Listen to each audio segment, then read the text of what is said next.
तो कैसे हैं आप सभी गाइज। आप सभी को राधे राधे, गुड मॉर्निंग और सुप्रभात।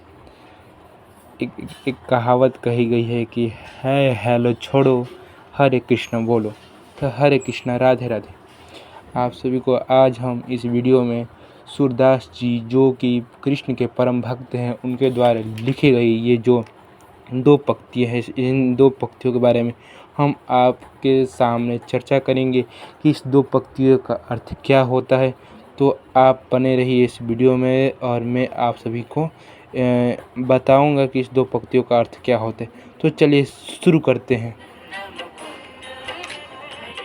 जागिए व्रजराज कुंवर, कमल कुसुम फूले, कुमुद वृंद संकुचित भय, भृंग लता भूले।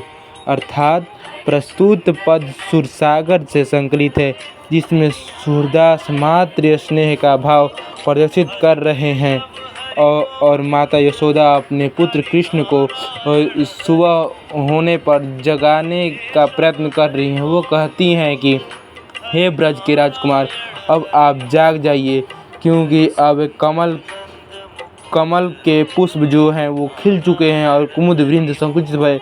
अर्थात कुमुद मतलब होता है कि कमल के समान एक फूल होता है वाइट रंगा, और वो कमल के समान उजला जलीय पौधा जो कि रात के समय खिलता है और उसका संबंध चंद्रमा से होता है। तो वो कुमुद वृंद संकुचित है और वो कमल के समान जो फूल हैं वो संकुचित हो गए हैं, अर्थात बंद हो गए हैं। और भृंग लता भूले, अर्थात कि जो भंवरे हैं वो कमल के फूल पर मंडराने लग गए हैं। तम चूर खग रोग सुनहु, बोलत बनराई, राम भति गो खरी कनी में बछरा हित धाई। अर्थात तम चूर खग रोग सुनहु, अर्थात सुबह होने पर मुर्गे वांग देने लग गए हैं और जो चिड़ियाँ हैं, जो पक्षियाँ हैं, वो अब चहचहाने लग गई हैं। राम भति गो खरी कनी में बछड़ा ही दय, और जो गौशाला में गौ है वो अपने बछड़े को दूध का पान कराने के लिए राम रही हैं। विधु मलिन रवि प्रकाश गावत नर नारी, सूर्य श्याम प्रातः उठो अम्बुज करधारी। अर्थात इसका अर्थ ये हुआ कि अब जो चंद्रमा हैं अब वो मलिन हो गए हैं, अर्थात अब वो बंद हो गए हैं, अब वो चले गए हैं और सूर्य निकल चुके हैं। और जो नर नारी है वो प्रातःकाल कृष्ण भजन अर्थात कोई भी भजन करना प्रारंभ कर दी हैं। सूर्य श्याम प्रातः उठो अम्बुज करधारी जी, और हे कमल को धारण करने वाले श्याम, अब आप उठ जाओ। अर्थात इस इतना पंक्ति में आपको यही समझना था कि माता यशोदा अपने कृष्ण को जगाने का कैसे प्रयत्न कर रही हैं। अब ये जो दूसरा पंक्ति है, इसमें अब कृष्ण जाग चुके हैं और अब इस पंक्ति में आप सभी को बताया जाएगा कि अब कृष्ण नंद बाबा के गोद में बैठ करके और कैसे भोजन करते हैं।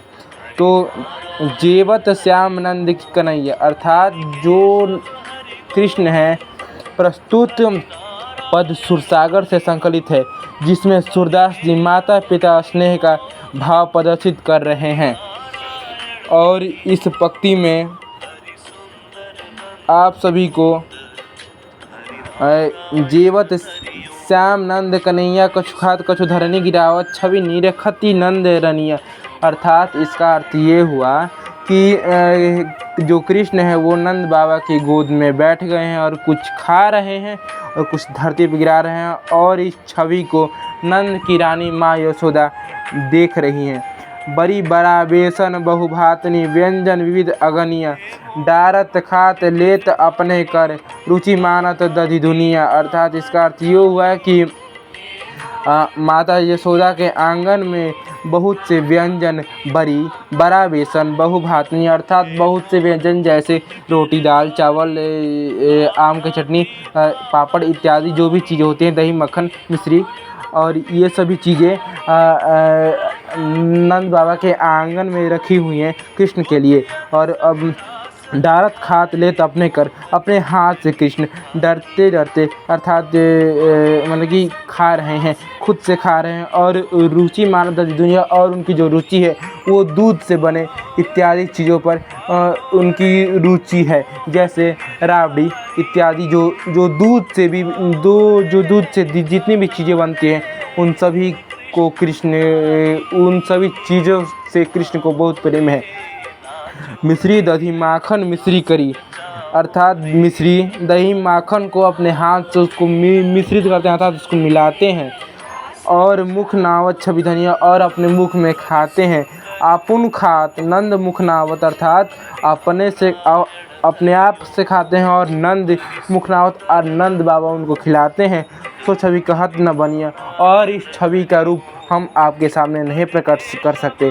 जो रस नंद जसोदा बिलसत सो नहीं तीहूँ भुवनिया, और जो यह रस नंद जसोदा को मिलता है सो तीनों लोक में किसी को नहीं मिलता।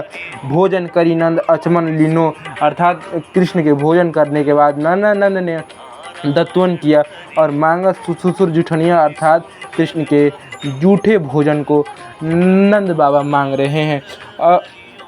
तो दोस्तों ये यही इन दोनों पंक्ति का यही अर्थ हुआ। तो मिलते हैं किसी नेक्स्ट ब्लॉग में, तो चलिए धन्यवाद, take care, bye bye, love you all.